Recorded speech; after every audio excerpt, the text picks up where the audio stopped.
On today's episode, we're going to be discussing this book. It's called Sea Change, Unlikely Allies, and a Success Story of Oceanic Proportions. It's all about catch fisheries. If you want to know more of what catch fishery is and what it actually will do to help preserve fisheries, help protect the ocean, you're going to want to watch this episode. So that's what we're going to be talking about in today's episode of the How to Protect the Ocean podcast. Let's start the show.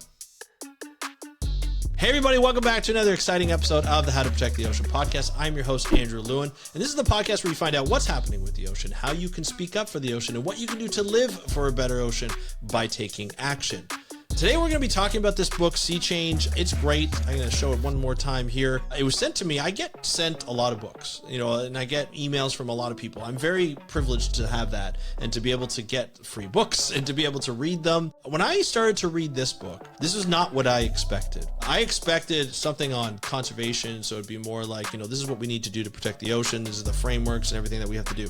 This is not this book. This book is a story. This book is a story about a fisher named Buddy, where we meet him at a very young age, where he's fishing with his father. And I don't want to give any kind of spoilers, but he grows up and he becomes a fisher, but there's a lot of stuff that goes on between that, which I highly recommend that you read this book to find out. But you see his journey as not only becoming a man and an adult, but becoming a fisher and the evolution of becoming a fisher to eventually becoming an advocate to protect the ocean and protect fisheries and become like a conservation hero.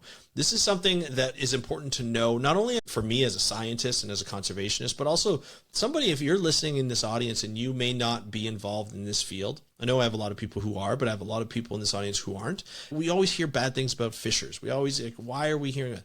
This is a book that gives you the perspective of a fisher. Sometimes you may not like what the person has to say, but other times you might just be like, yeah, you know what? This is actually pretty cool. This is something I want to know about, and I want to know more fishers like this. And there are a lot of fishers that are just like that. And so it's really important that we get to meet them, we get to hear their story. And this is one of those stories. This is a true story, and it's something that I feel is very important. And Amanda is on the podcast to discuss it. She was one of the co-authors. James Workman was her other author, who's the journalist and who wrote most of the book, but Amanda provided a lot of the information and worked it with him. She is the executive director of the Environmental Defense Fund, a huge organization that does a lot of work. And it was a pleasure to be able to speak to her and get her perspective on this. Not only did we talk about the book, but for the most part, we talked about how she became an executive director, because I was curious, but also talking about what environmental defense does and what type of programs they have, but very much focusing on the ocean fisheries program and how they partner with unlikely heroes, unlikely people that you don't see being partnered with and having those discussions early on with. And I think that's really important. And we're starting to see that. And then if you've been listening to the podcast anytime recently, there's been a focus on building trust, building relationships with local communities, with fishers, with stakeholders, and bringing in conservation right at the beginning so that everybody's perspective is being heard. That's really important when we have that type of participation, when we talk about conservation in a local area or even in a larger region or even a national, like in a country or even internationally. So it's very important to have these conversations and to know their perspective. So without further ado, here is the Executive Director of the Environmental Defense Fund, Amanda Leland, discussing with us this book, Sea Change, Unlikely Heroes, and a Success Story of Oceanic Proportions. This is something that everybody needs to read, in my opinion. It's on sale as of this recording, and you can pick it up very quickly. I think you can even pre-order it if it's not on sale, if you're catching this at a different time. But something to really listen to. So here's Amanda. Enjoy the interview, and I'll talk to you after. Hey, Amanda. Welcome to the How to Protect the Ocean podcast. Are you ready to talk about the book Sea Change and Catch Shares?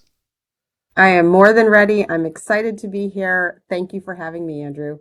Oh, I am so excited. Now, I get emails quite a bit for people to come on the show. And it was so great to see someone from EDF, from Environmental Defense Fund, to say, hey, you know what? We have somebody for you. She just co-wrote a book. It's about sea change. We'd love to send it to you so you could read it. And I'm like, I'm in. I do get a lot, I do get some books to be, that come to me and I peruse them and stuff. But I have to admit, Amanda, when I started reading this, I didn't know what to expect. I started reading this and I'm like, this is really fun. I'm into this. This is a bit like a novel in a way, but it's true. Like this is like a true story, and it was very cool. I haven't finished the book. Just full disclosure, I haven't finished the book yet, but I am excited to talk not only about the book but the contents of the book. I don't want to give away anything, but I want, and I don't want spoilers because I want people to read the book. But what I want to do is dive into catch shares and why they're such an important tool, and why you wanted to write about them. You and James want to write about got them, James Workman. And so we're going to get into all that. But before we do, I want the audience to get to know who you are. Amanda, why don't you just let us know who you are and what you do? Thank you. Yeah, well, again, it's exciting to be here. So my name is Amanda Leland, and I'm Executive Director of Environmental Defense Fund, which means that I run the organization. And EDF is a longstanding international environmental organization. We have offices around the world, and we really think about and work towards finding the ways that work for people in the planet. So Mm, we have a lot of unlikely partnerships. One of the things we're going to talk about that comes through in the Sea Change book. It's finding common ground and working towards solutions together, even with people who you think you might have less in common with. right. And really, because fundamentally, we actually generally share the same needs and the same Mhm. goals. And we might not start there, but we can find those paths, and Sea Change is about finding one of those paths for ensuring that we have a healthy and productive ocean. Awesome. Now, being an executive director of an organization like Environmental Defense Fund, that's a big deal. Like that is like when somebody said like, hey, the executive director of Environmental Defense Fund wants to come on the podcast, I was like, whoa. I told my wife, I was like, this is big news. Like this is awesome. Like it's always great to talk to people from your staff because they're always great and they're always so passionate and everything like that. But an Yeah. executive director, I'm like, this is a big deal. When you started out in this line of work, like when you started your education path and things like that, did you expect this is where you were going to end up as an executive director? Like, was that the plan? You want to be in charge of an organization? I've never really, this is the sad truth about me. I've never really been a person who's tried for a certain title or a certain job. I'm driven 100% by getting things done and Love it. making the world a better place to the extent that I can. Mm-hmm. I have been a lifelong fan. I actually became an EDF member when I was 13 in the seventh grade. Wow. Yeah, Okay. so I have a long story with EDF that predates any jobs whatsoever. Yeah. And I never really thought, in high school, college, that this would be the kind of work I would do. I was Right. tracked into science. I was a marine scientist. That's sort of the beginnings Mm-hmm. of a career as working in marine advocacy and conservation. But yeah, it's been a long journey, and again, not really motivated by the title. I'm happy to have it. It's a real Of honor. course. Yeah. But what I love about EDF, is we have this incredible platform to solve the biggest problems facing people in the planet. And Mm-hmm. we have an incredibly smart and talented staff. We have really strong and generous supporters who've been with us on some really tough journeys, and they stay with us. And we have these incredible partnerships. And again, working with fishermen, when we started that work 15, 20 years ago, it was nobody like it was not the way conservation was done. Mm-hmm. And there's stories like that in EDF's work over and over again of how we find these unlikely partnerships becoming allies and changing the world. Yeah. I'm going back to you being 13, being part of, joining EDF. What does that look like as a 13-year-old joining an organization like that? Like what was your role? Was it like a volunteer role? Was it just you got newsletters? What does that look like? Because there's a lot of people. My kids are teenagers. They're 16 and Yeah. turning 18. And I tell them like, how do you feel like connected to the planet, connected to, the ocean, or just connected to wildlife? And I've always thought like there are programs out there that were, kids can join, but as a 13-year-old, what does that look like, and why EDF when you joined? So I'm really big into evidence and progress and experience. And in the seventh grade, I did a science fair project. I Mm-hmm. became very excited about the potential for recycling. Now, this was a Right. long time ago. I Yeah. might be older than you. you think? This is a long time ago. This is when, like in the U.S., the nightly news was Yeah. like the garbage ships that nobody could figure out where they would go, and there was this plucky EDF scientist who was always on the news talking about the fact that we needed to do more recycling to deal with all this Hmm. trash. And um and I just thought he was the best. Like he was so Hey, inspiring to it me. was a great idea at the time, right? So I mean that tells you what kind of person I am. I got really excited about one of Yeah. our nerdy scientists who was standing on a big pile of trash. And that's what got me going. So I actually did my research of all the organizations who were focused on recycling because I got so into it.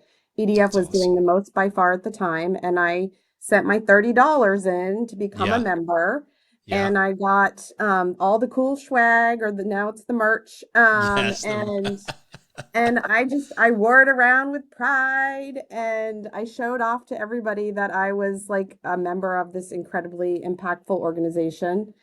And and that stuck with me for years. It sort of waxed and waned a little depending on Yeah. what my interests were, but Yeah. it was with me the whole time. And it turns out that that really plucky scientist had an office two doors down from mine when I started at EDF No. 21 years ago. And he retired a couple years ago, and I was able to be at his retirement party. Yeah. Did you tell him like he's Oh the yeah, reason he why knows. you? Yeah. Yeah. He definitely knows. That's awesome. Now, like Yeah. as a 13-year-old, there are a lot of 13-year-olds who are not necessarily focused on this. Like, were your friends involved as well? Like, were you able to rope in No. your friends, or they're just kind of looking at you like, oh, there goes Amanda and her recycling? Yeah, definitely no friends. I think I don't know. I was maybe a little out of step with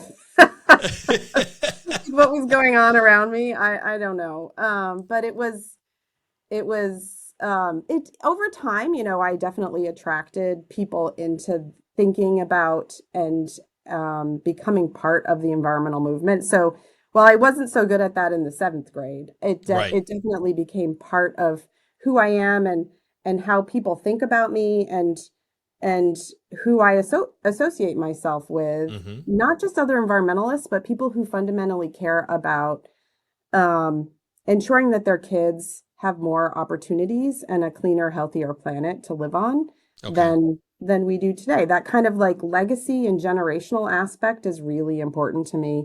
And it was the generational aspect that got me really excited about the oceans. It was my grandfather who taught me how to fish and to captain a boat when I was 7.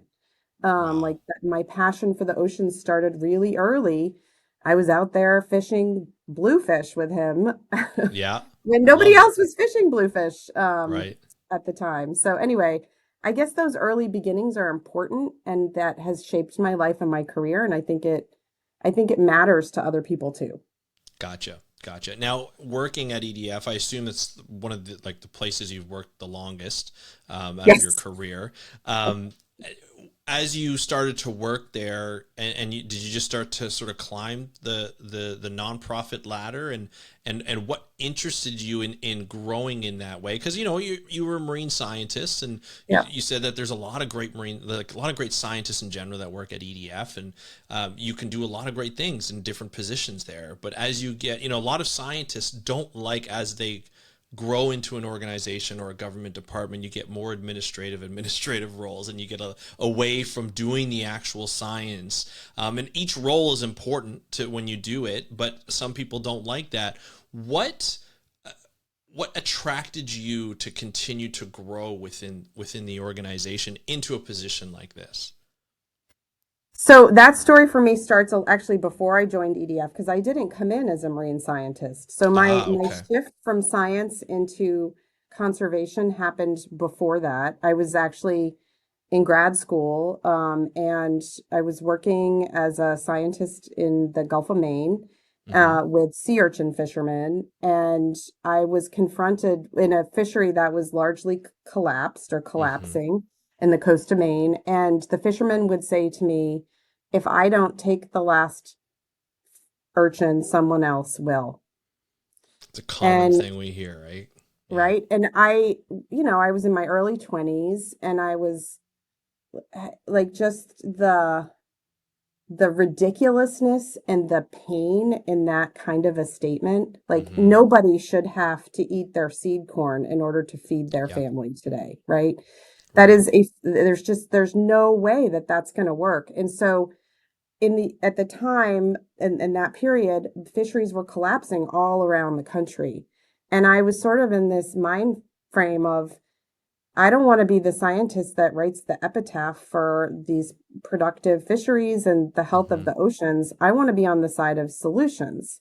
So Yep. that brought me to take a fellowship in Washington, D.C., where I worked for a member of Congress and I learned more about policy. And Hmm. from there, I came to EDF as sort of a marine advocate, ocean advocate with an understanding of both science and policy. Gotcha. So that's how I came into EDF. And then over time, I've had 9 different jobs here. That's Um, unreal. so yeah, so I like, I guess the ocean analogy here is hook, line, and sinker. I don't know. Like I kind of feel like I've done all the things one can do at EDF. And in different ways. And still, every day, my job is different. Even 21 years Yeah. on as executive director, every day it's different. It provides a cool challenge, because you never know what to expect. Just like the ocean, you never know what is going to spit at you or what's going to reveal for you at that time. That's a really Right. interesting. You mentioned at the beginning. You mentioned at the beginning of this episode that you've been motivated by like trying to accomplish things. How has that evolved over your career? Like you mentioned, you went from science to advocacy and like policy. Now, you're more into a leadership role, driving a lot of great scientists and advocates. How has that evolved over your career so far? I well, I guess I'm, in the category of not trying, I've never really set out to have a certain job title or to do a certain thing.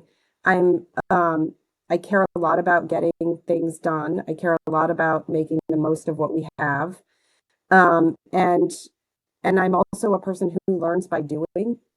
And so I think that that has enabled me to take on more and do different parts of this kind of a job in different ways over time um, without having the always the formal training. I didn't go. I went to school to be a marine scientist. I did not go to school to be a nonprofit executive. Um, and somehow I seem to be doing that. So I just actually talked to a young person yesterday who's in her final year of college looking for advice, career advice. And I said, try everything. Like, you Mm. never know what's going to stick and feel right to you. So when you're presented with an opportunity, even if it feels like it's not the logical progression, go ahead and try it because it may end up being really helpful to you in the end. And I think that that's largely how I've progressed and how I've gotten to where I am. And again, I never thought as a 13-year-old, $30 a year member of EDF that I'd become executive director. Never thought that. Yeah, I often wonder too, like going from those types of positions to an executive director, like how did you gain the skills and what skills do you think really prepared you for a role like this? Um, I think uh, what you need in a role like this is an ability to communicate uh, in a way that people can understand you. So I think communication is often overlooked and potentially one of the most important keys to success. I think being able to distill complexity down into simplicity is part of that. Um, and I think recognizing that humans are humans and we're all in the shared same place and we are often motivated by similar things and working to find common cause and not try to create more distinctions and more polarity. I think actually finding ways to work together is incredibly important. Um, and being true to yourself and to the facts, and making, in my view, sort of like a lot of people ask about risk taking, what is my risk tolerance in this kind of a job? And I have a pretty high tolerance for risk if I also am focused on what the information that's available is telling me about the situation or the need for where EDF can be the most effective and where there's a need for our kind of engagement. So being able to think sort of at the broad scale, and then bringing it down to how can we add value, and what is our special offering to the world? Because there's a lot of really great, impressive conservation and environmental groups out there. Yeah. EDF, yeah, EDF is one of many, right? And so recognizing what we're good at and where we can make a difference is important, um, and really our legacy and our offering to the world. Wonderful.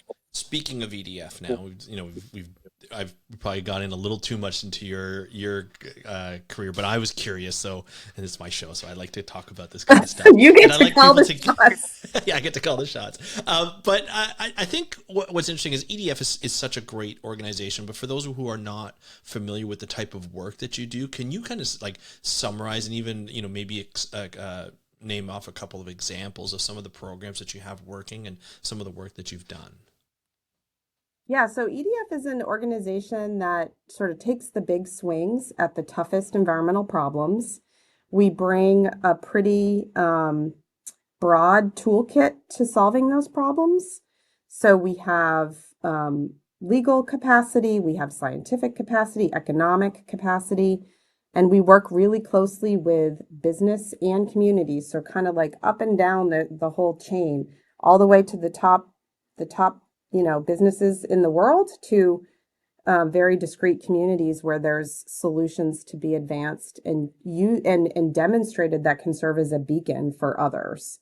We do focus on models that are replicable. We like to engage where we think we can drive impact at scale. So that means like demonstrating a solution can work and then Mm-hmm. trying to bring it to the whole sector. And that's important. So some of those, and that goes back to that sort of that premise that I said at the front of like finding the ways that work. We are not dogmatic in the solution. We are looking for what's going to work and make the biggest difference in a way that's going to work for people and their wallets. Like Mm-hmm. the fundamental affordability proposition of environmental solutions is important in this context. So some of the big areas where we focus, where you might see us, a little bit more prominently in the public space, in particular, is around reducing methane emissions.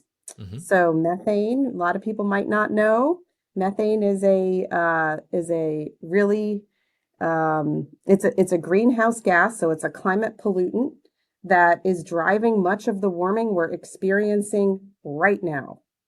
It has a relatively short life in the atmosphere, but it's very, very powerful. Mm-hmm. And so reducing those emissions is really the best way to pull the emergency brake on the climate change that we're experiencing today.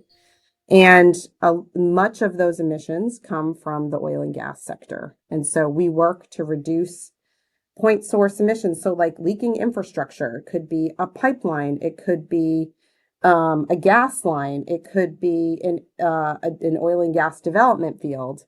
The reducing those emissions right now is what can help us right now in addressing climate change. So we have for many years been working to solve that problem, with making some progress, Okay. for sure, for some progress. Another area where we're very focused, is protecting tropical forests. So the second area the world can make immediate gains on climate change right now is ensuring the protection of tropical forests and reducing forest burning, either through trying to clear land to do something else, or for gold mining, which is an Mm-hmm. increasingly big part of the equation, or wildfire. So if you're, We're up in Canada and we are in yes, trouble. Yeah. you are like Canada, the fire seasons in Canada are just off the charts. I was Off the just in charts. Maine for the last 2 weeks and there was no clear air there. Yeah. And that is unheard of for Maine, which typically is outside of those, that Yeah. wind pattern. Yeah. Um, Well, and and people just to all add to over, like the yeah. severity of it, I live just outside of Toronto, where typically we get the smoke, but we don't get the fire. But we're under fire bans. Even Oh, in you our are. backyards. Yeah, they've just announced Yeah. it this week because we've barely had rain. I think the first rainfall we had was last night.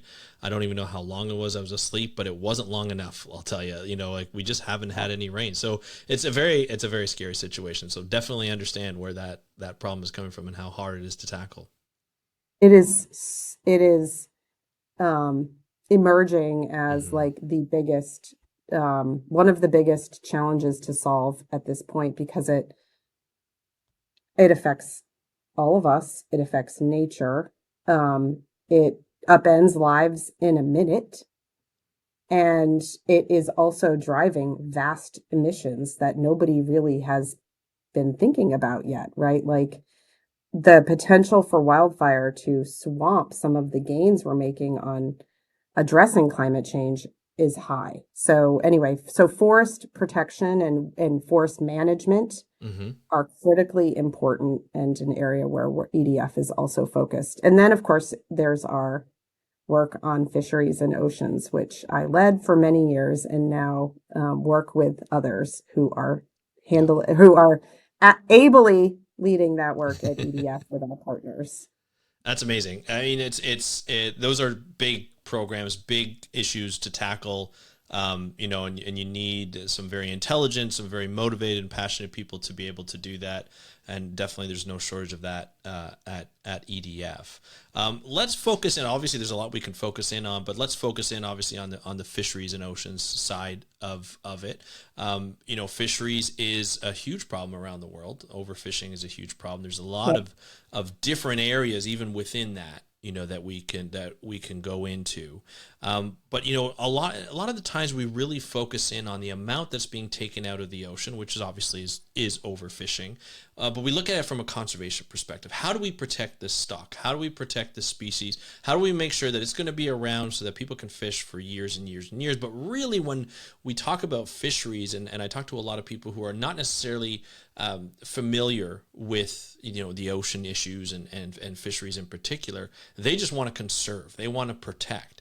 And so when in this type of scenario, often vilified are the fishing communities, right? And the fishermen and fisherwomen who are out there, and the fishing people who are out there, day in and day out in dangerous areas, in dangerous conditions, trying to catch stuff. And many of them are trying to just catch to feed their families, to make sure their communities are fine. And when a stock collapse, and I use on my podcast a lot with the cod fishery collapse here in Canada and in the Northwest Atlantic back in the 1990s, which still hasn't technically recovered. It was devastating for those communities that were dependent on those cod stocks.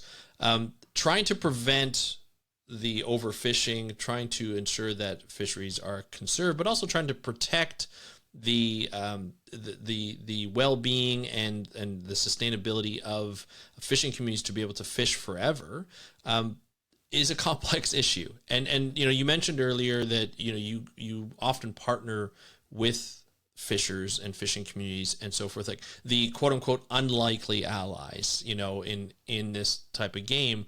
Um, let's just talk about, like, why do you think they're vilified, and why does Environmental Defense Fund use this approach to get the results that they do?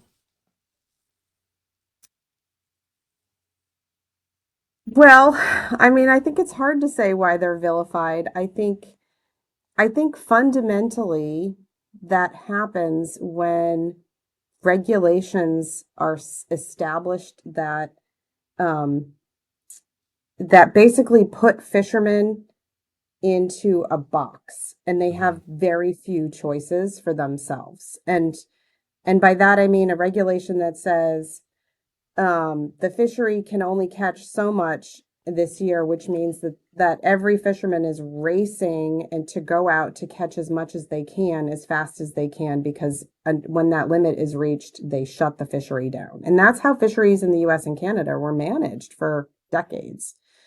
And other parts of the world too, right? It's this like it creates this race, and then the fishermen are, in order to be able to do their job and bring home money for their family and feed their families, they're basically pushed to this ultra competitive mindset Hmm. where it's like, I just have to get as much as I can as fast as I can.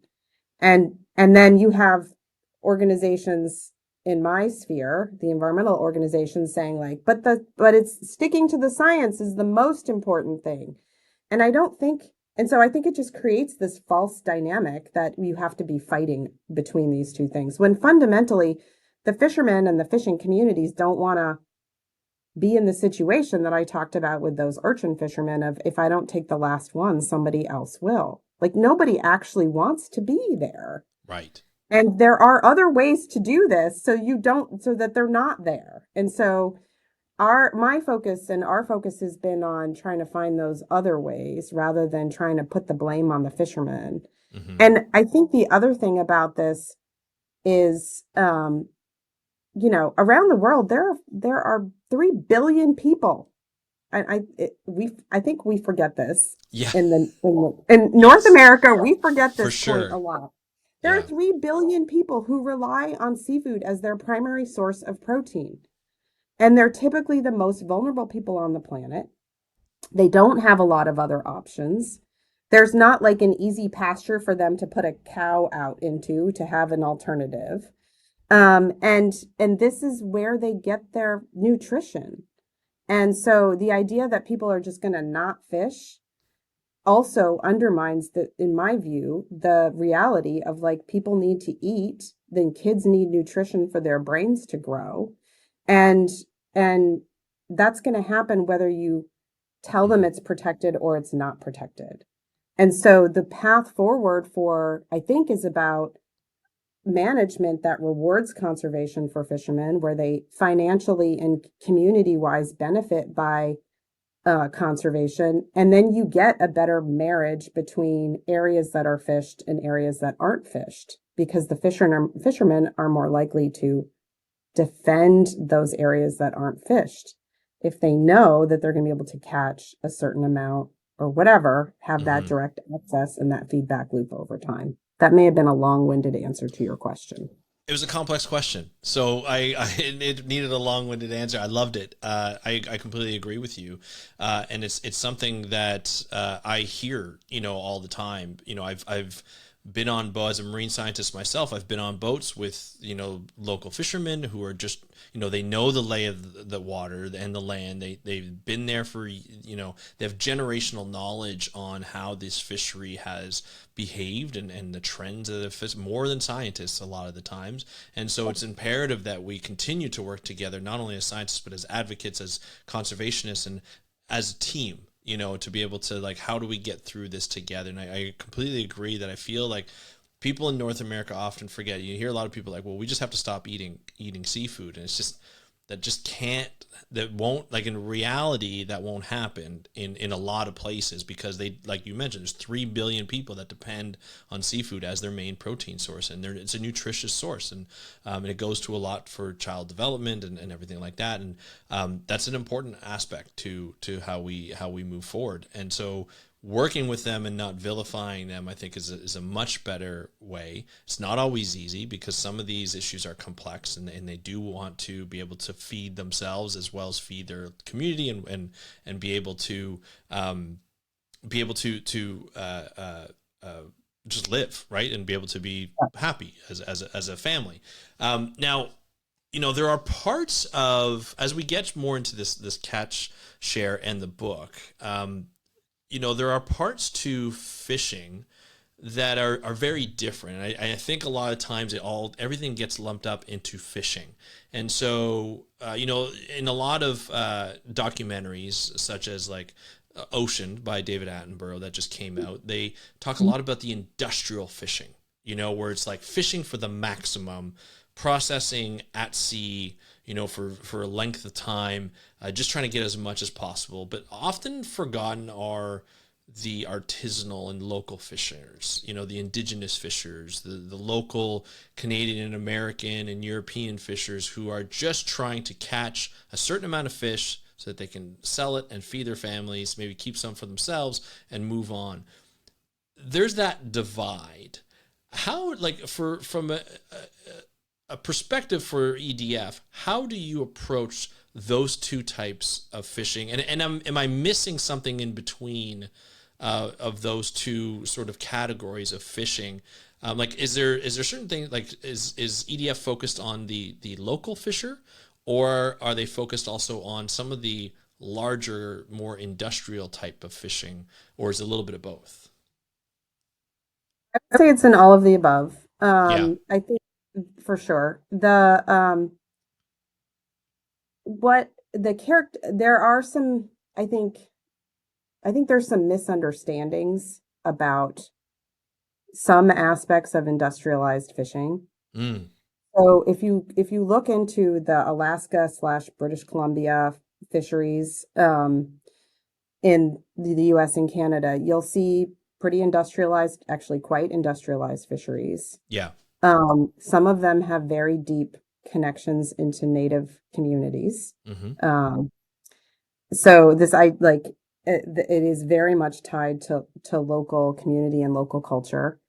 And they fish cleaner and Hmm. with maximum fish recovery. So they use every part of the fish and Gotcha. they don't throw anything over. So they're basically utilizing everything. And so if you look at the pollock fishery, which is the biggest fishery in the United States, Yep. it's one of the best managed fisheries in the world. Wow. And that isn't what people think about when they think of industrialized fishing. And it is what provides a lot of the fast food restaurants with fresh fish. Hmm. And I will happily go to McDonald's and get a fillet of fish Yeah, sandwich because it's well because I managed. know I know where that those fish are coming from, and I know that that's a well managed fishery. So that doesn't mean every industrialized fishery in the world or every boat in the world, is operating at the same level. And in fact, probably that's not the case because it sets a very high standard. But it isn't quite the distinction of industrialized versus artisanal.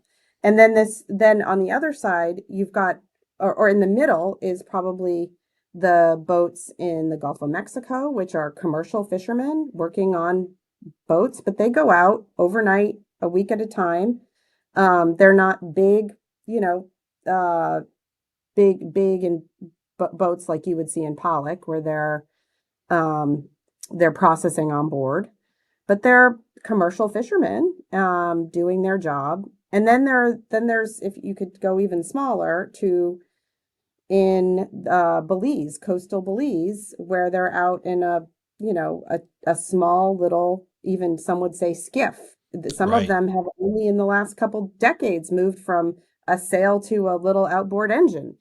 Um, Often these fishermen have more in common with each other than you would Hmm. expect because they view them.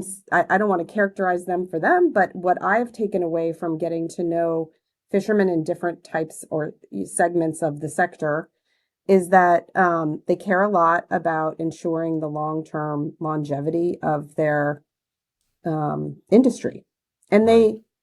and and they have this really important, you said sort of generational knowledge, which I think is right. Like their ability to see into an ocean that is otherwise invisible to everybody else is amazing. They Yeah. see things and they feel things and they can interpret things in ways that even us scientists struggle with sometimes. So Right. it is true that there are different types of fisheries and they certainly have different needs and qualities, but I think there's more in common than a Yeah. lot of people often talk about. Okay, well that's good to know. You get something, you learn something every day because I don't get to interact with a lot of these different styles of fishermen and the way they use things. So obviously, as technology increases, it's supposed to be more efficient and sometimes even better for the fishery. So it's good. It's good to know that, and it's good to have that differentiation or even understand some of the similarities and differences throughout that. Now, working with fishers and understanding a lot of the different ways that once they catch fish, what happens to that fish afterwards. Oftentimes I remember reading, I forget where I read this, but I remember reading where fishermen in North Carolina would catch their seafood, whether it be shrimp or whether it be fish of certain types, and they would, once they unload it off the dock, it would go into a truck and it would go off to somewhere in northeastern U.S. and it would go maybe to a New York fishmonger or a restaurant or something like that. But they wouldn't know if you asked the fishers where it would go, they didn't necessarily know where it went. And in that area in North Carolina, they actually started to add, basically like a catch share kind of thing where people can put money in and they would have an idea of like what they could get, and they would get some of the fish. So they would know that the seafood would stay local, and the fishers would know who's eating the seafood, and you would know who caught your seafood. And it was really a nice community thing, and it was profitable for both sides. You get the community got affordable fish and seafood, and then the fishers were able to get money for that seafood and see where their seafood goes. It's a really interesting idea, bringing it back to the local and less like let's ship it off, not know where everything goes, but still make our money. But a lot of people in the middle make the money. The middle people, as they say, make the money, and then it kind of grows and grows and gets more expensive and gets more expensive. Why are catch shares such an interesting solution and a growing solution in a lot of communities, not only in the U.S., but all over the world? Why is that becoming more? It's almost like going back to the local. You know what I mean? It's like when to make an analogy, it's like in our lives we rush everywhere, and a lot of times when people say if you want to be more conservation focused, it's better to kind of slow your life down. Dr. Wallace J. Nichols used to talk about the slow coast and slowing your life down and enjoying nature a little bit more. I feel like this is kind of like the same thing. Is bringing it back local and hope that and you get the benefits of that. So why is this such an important tool in conservation for fisheries? I think I like your point. I think often we talk about how the people closest to the problem are often the best to come up with the solution. Right. Like what am I'm sitting here in this room. What do I know, right? Like Yeah. it's actually the people who are living and experiencing the problem that are going to be the most likely to have a durable strategy for how to fix it. Um, and I think what catchers I think catchers is part like one way for that to happen. So if you think about um it, enabling fishermen to have some agency basically over their future. This is fundamentally what it is, because you're by providing them certainty that they can catch so much in a year, which is Hmm. what the share is. It's like this certainty of how much they can catch. They can figure out how to catch it and maximize their profits on the other end. So they could time their catch to when the market conditions are going to be better. They may get more price per pound at a certain Right. time, right? Then they if they were all out at the same time and coming back to the dock with the same at the same time, which creates a market glut, and then they get Mm. low prices. And so to your point, like slowing it down actually gives the fishermen more agency, decision making agency about their own job and their own economic, potential. They can also do value added enhancements. Mm. So you can think about, do you want to change the type of fishing gear you're using to be able to market to a more higher end crowd, right? Like you can do that Hmm. by having certainty. You can fundamentally shift your practice of fishing, which typically is going to mean less waste, better quality product, higher price per pound, and more ability then to negotiate with whomever is buying your fish from you. And you see then forward contracting starting. You can plan out not just this fishing year, but future fishing years, because you know that as long as you don't violate the rules or go over your limit, you know that next year you're still going to have that percentage share and you can fish more next year.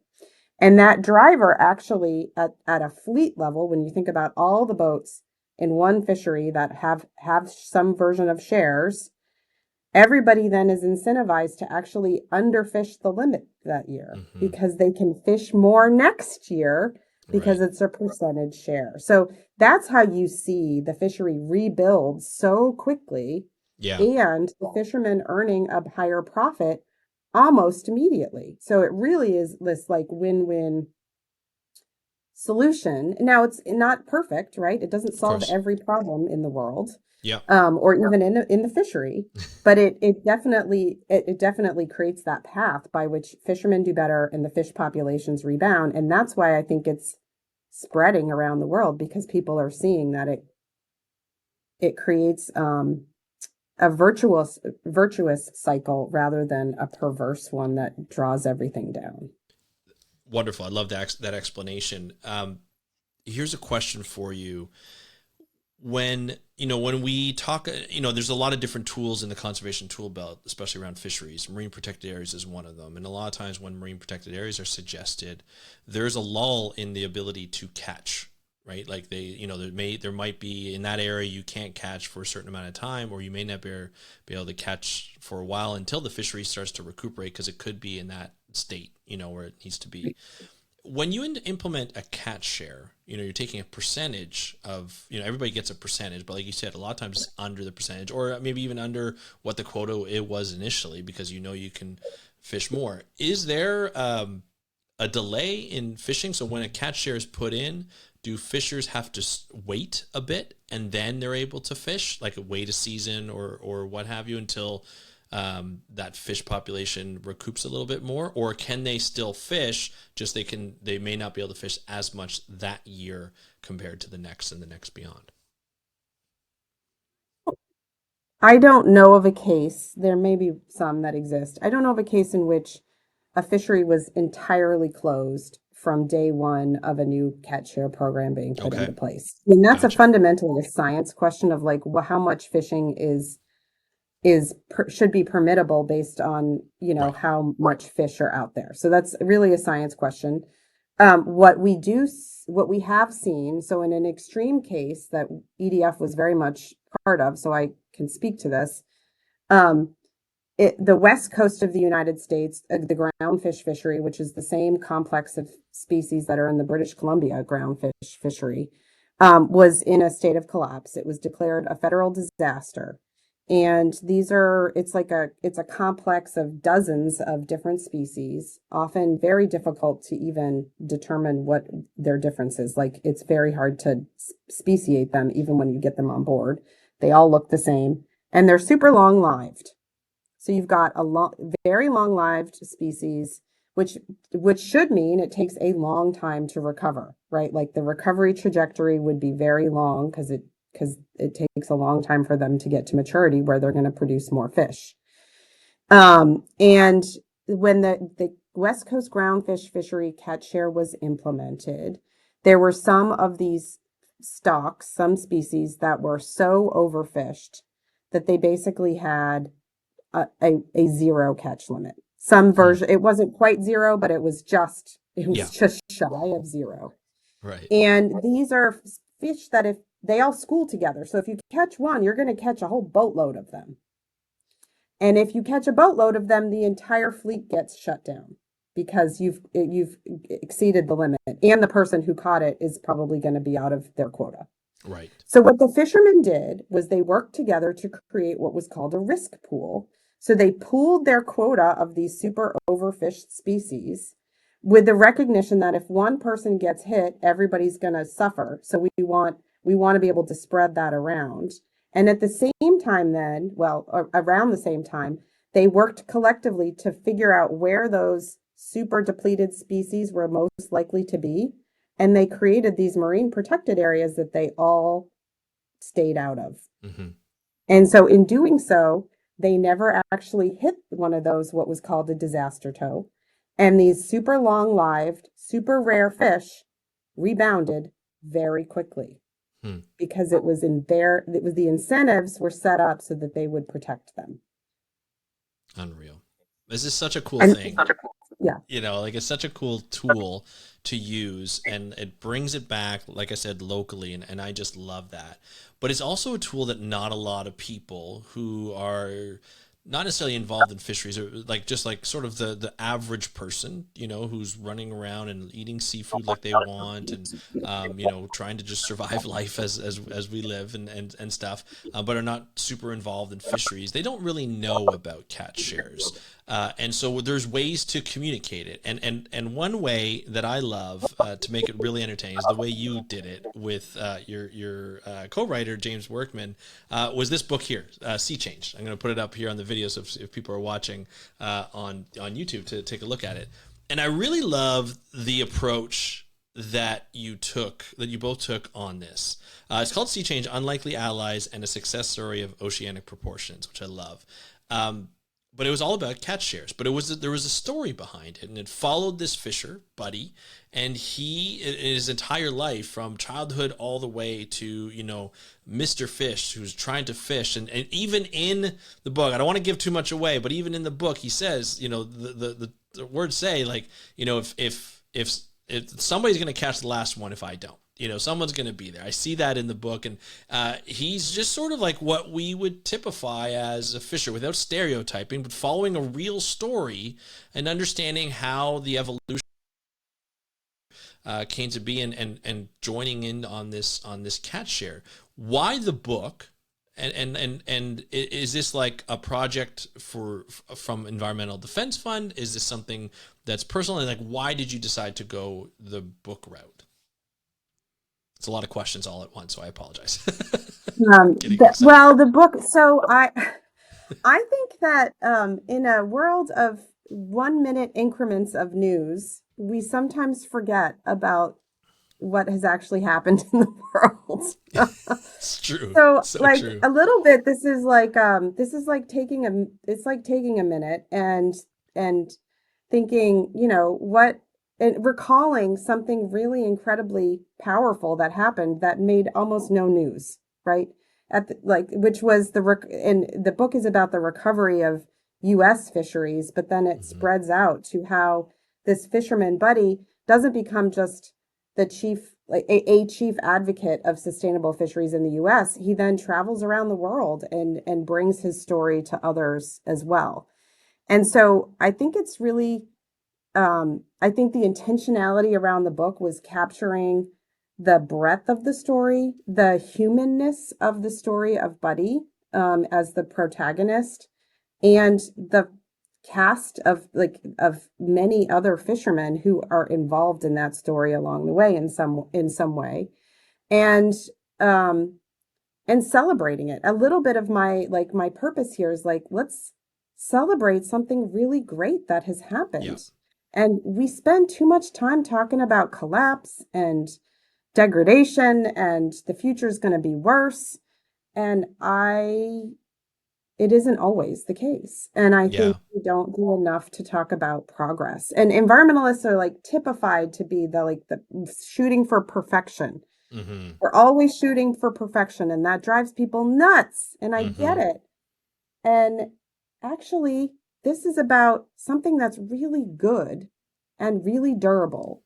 And Yeah. that's to me like that's what we should be aiming for. So a little bit trying to set up that environmental progress can happen. Yeah. Um, and there's something to celebrate around that. And what I love about this story is it spans almost like before, Yeah. fisheries policies came into play, to, we're at where we're at, over the last like 20 years in terms of, advocacy and understanding fisheries better. But the story of how the Magnuson-Stevenson Act came in, I did not know that story before. I knew of the policy and I knew how effective it was. I'm not going to say how it came in because I want people to read it. but I actually like stood up from my seat. I was at a cottage in front of water. Of course, that's where you want to read your book on water. And I was like, you got to be kidding me. And my friends who were around me were like, what are you doing? I'm like, I did not know this. And I told them the story, and it was phenomenal. I did not realize that that's how this, fishing policy that has pretty much brought back a lot of fisheries around the U.S. was implemented. So I'm not going to say why and how, but read the book, and because it's important. I think it really gives you a history of how things have come through. It's not always perfect. It's not always necessarily for one reason or another, but there's always a reason why things come in, especially when you look at how it was done, who did it, and in a situation where we're in now, where it seems like a lot of people are against the environment from a policy perspective, how things can maybe come into play that would benefit the environment and real world situations as well. That's what it made me think about. But again, I don't want to go into too much detail because I don't want to give it away, but all this stuff, like, it's a rich history followed through the lens of someone who's gone through problems, with the family and then life. And then, it's just, he kind of goes all over the place, and then, but he has like a goal, and you're invested in Buddy throughout this whole time. And I just thought is really great. Now, have you always wanted, is this your first book, or have you written books before? I have not written books. I have to give Jamie a lot of the credit here. So my co-author, who is an award-winning author, and Right. I am your typical nonprofit executive where if you can't say it to me in one page, like I'm not gonna like I can't. There's only so much I can absorb at once, right? So I am not. I will say admit that I am not the long form narrative Right. driver here. Jamie Right. very much is, and I'm very Unreal. grateful for him. The story was very much a partnership, so I don't want people to think that like he wrote it and my name's on it. It was very much a Yeah. partnership. Yeah. But he did really, I mean, he brought in a lot of those sort of prehistory elements, which I think really Hmm. make the story much more robust. And there's a depth there that, going all the way back to the first, the finding of the first fishing hook and the Hmm. in the colonial history of the United States. Like he was able to pull, I don't know if you've read those bits yet, but he was able to pull things into the story that um remarkably like create this movement in the story Yeah. that give Buddy and his life much more richness. I don't know if you've ever read Mark Kurlansky, but I read Cod, so he had Cod, Salt. I think he had a baseball book where he tells this history of the world around one item. And one of Right. them was about codfish in the United States and the colonial America and all and the Basques coming over, even long before that. Anyway, I he tells the story based on this one thing. And I feel like what we've done in this book is we've sort of Kurlansky-esqued it such that it's really about Buddy's life, but it's about how the world is changing based on somebody who's demonstrated real leadership Yeah. and is an unlikely hero. Like you Yeah. don't expect him to be a hero. Not at all. Not at all. You don't expect it, but you're also not surprised because just the way his life has gone. You know what I mean? You're Yeah. like, yeah, that makes sense.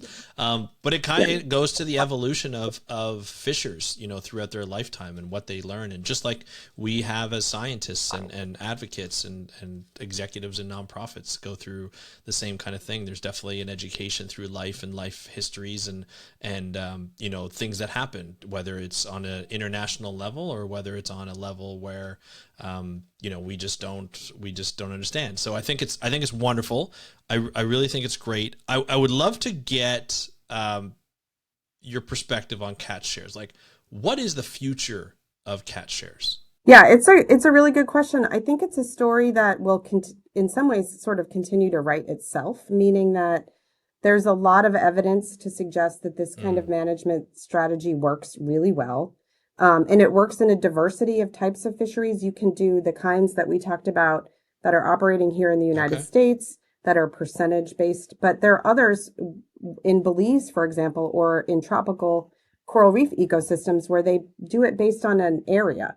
So it's much more area based, but still there's certain fishermen who have access to certain areas and they defend them. They're called turfs. It's an adaptation of a catch share program. And fundamentally, it's a market-based and a rights-based strategy. So it invests people and it provides for that economic opportunity for them. And I think that around the world, we'll continue to see fisheries make the conversion. It takes time because you really need the fishermen and the communities to be part of the design process in order to get it right, for it to solve for the things that they need it to solve for. Different fisheries have different needs. What is new in the equation since the U.S. federal fisheries went through its big conversion, which is the story of what sea change lays out, is climate change. So with climate change and warming waters, we are now seeing a change in the distribution of fish away from the tropics because they're warming and towards the poles. And so fish are now crossing political boundaries that we have put on a map that they don't understand, in search of colder waters, because there are not fish, fish they have a pretty, sorry if you heard that computer noise. They have a pretty tight thermal tolerance. All marine species do. The oceans have been pretty stable for a long time. And so they're looking for cooler things now. And that's why we're going to see, even in some areas where you change the fisheries management, certain species may never come back. And that's the reality that we have to start thinking about. Like, I don't think we'll ever see the Gulf of Maine be a place where there's a lot of codfish in the future. Not because the management system is not working for cod. It's because their cod are cold water species, so they're moving north. Because I think we got a good answer out of you. Towards Amanda, this has been wonderful. I really do appreciate that you coming on and spending your time. I know you're busy, and I do appreciate all the work that you do and all the work that you've put into this book, and Jamie as well. This book will be on sale when we post this recording, so I'll put the links into the show notes so people can get access. So it's Sea Change, Unlikely Allies, and a Success Story of Oceanographic Proportions. I highly recommend that you read this book. I am loving it so far, and I can't wait to finish it. And this is a story that I'm sure we'll hear a lot more of as we progress. So thank you so much, Amanda. I really appreciate it. Thank you, Amanda, for joining us on today's episode of the How to Protect the Ocean podcast. It was so fun to be able to talk with you. It's very rare where I speak to executive directors, especially one who was a marine scientist before. There's a couple that I've done. It's been wonderful. It's just great to be able to hear their perspective and hear this story and why it's so important, why catch shares are becoming a bigger and bigger tool for conservation for fisheries, and also benefit both the fisher as well as their local communities, and maybe even a larger portion of that as well. If you want to buy the book, I'm going to put the link down below. But if you have any questions or comments, please let me know, because I'd be more than happy to answer those for you, or I'll pass them off to Amanda. She can help direct you to the answers that you have to know. So just put them in the comments below if you're listening to this on YouTube, or of course you can DM me at How to Protect the Ocean on Instagram, just at How to Protect the Ocean. And if you really want to get to know more about the podcast, you can go to speakupforblue.com. There's a contact page. If you want to contact me, it goes to my personal email. Feel free to do that. And that's it for today's episode. I'm really pleased to be able to bring you this episode. I really am happy that you continue to support the podcast on YouTube, on Apple Podcasts, Spotify, Amazon Music, wherever you listen to your podcasts. It's been a continued pleasure. I'm not going anywhere. I just like to acknowledge that and be grateful. I am grateful for the fact that you continue to listen to this podcast. It makes me feel really good that you want to know more about the ocean. So thank you so much for joining us on today's episode of the How to Protect the Ocean podcast. I'm your host, Andrew Lewin, from the True North Strong and Free. Have a great day. We'll talk to you next time, and happy conservation.